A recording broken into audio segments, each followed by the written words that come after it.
Salut, ça va? Bonjour Kali, ça va bien? Ouais, ça va tranquille. Une question seulement. Oui. Dis-moi exactement, est-ce que les chrétiens musulmans peuvent s'entendre, peuvent vivre en harmonie? Ou bien ça va être très difficile? Point d'interrogation.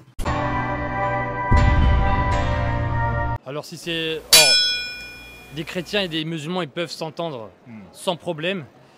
Le musulman peut aimer le chrétien peut aimer le musulman. Et puis, ça peut être au travail, ça peut être en dehors du travail, ça peut être voilà, des amis, etc.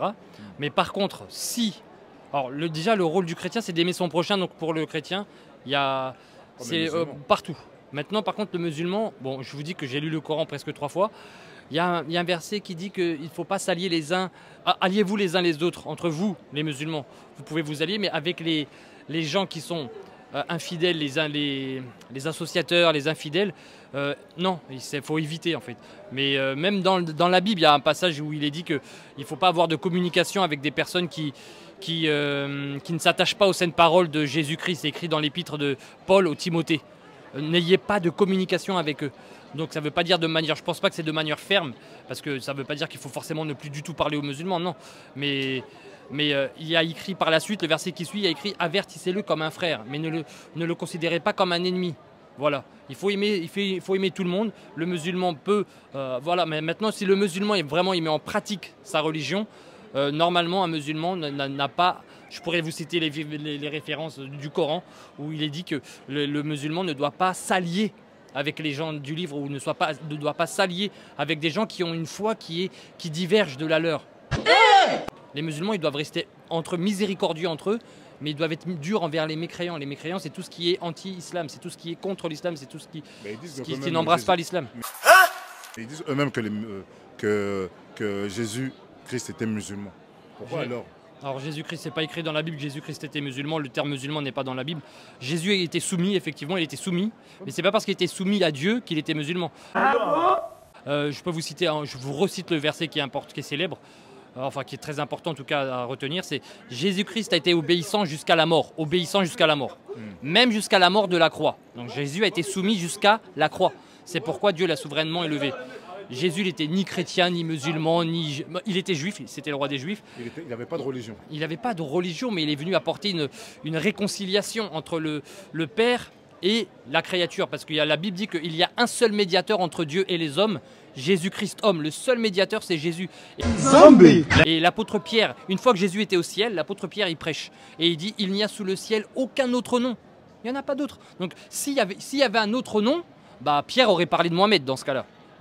Il aurait parlé de Mohamed, il n'a pas parlé de Mohamed, il a dit il n'y a aucun autre nom parmi lequel on peut être sauvé, le nom de Jésus. Et entre Jésus-Christ et le prophète Mohamed, qui est le plus puissant des prophètes?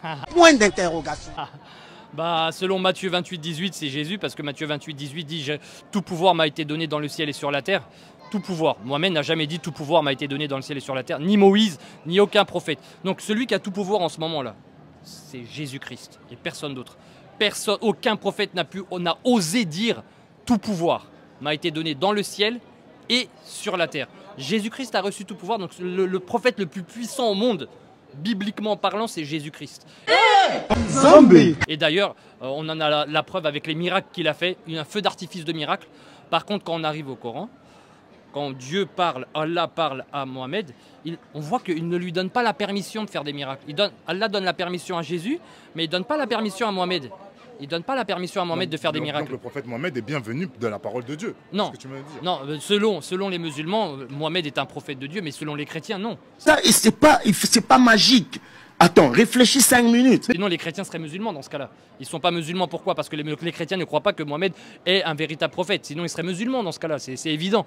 Donc, il faut savoir que Jésus faisait des miracles par la permission de Dieu. Ok.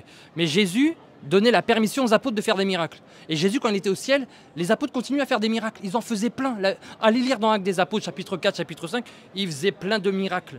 Maintenant, Mohamed ne faisait pas de miracles et ses apôtres, ses compagnons, ses califes ne faisaient pas non plus de miracles. Okay. Donc il faut se poser la question. Le Coran nous appelle à la réflexion. 30 secondes. Avant 30 secondes, dis-moi, oui. Est-ce que dans le Coran, il est écrit comme quoi que Jésus-Christ a vraiment fait des miracles? Plus que le prophète Mohamed. Ah oui, dans le Coran, c'est clair. Le Coran dit qu'il peut même prendre avec de la boue, il peut créer un oiseau, il souffle sur l'oiseau et puis l'oiseau prend vie. Si bien. Mais il n'y a aucun prophète au monde qui peut apporter la vie, si ce n'est normalement Dieu. Il n'y a que Dieu qui donne la vie. Encore, c'est la permission d'Allah qu'il donne à Jésus de pouvoir donner la vie à un oiseau. Ça, cette permission, il l'accorde à pas grand monde, hein, je pense, si ce n'est à une seule personne, et cette personne s'appelle Jésus-Christ. Donc mettez un commentaire là-dessus. Donc apparemment, comme c'est écrit, Jésus-Christ est le prophète le plus puissant qu'il n'y a jamais eu dans tout. Est-ce qu'il vient de dire, moi je suis une personne neutre. Mettez un commentaire là-dessus, mettez un pouce bleu et partagez.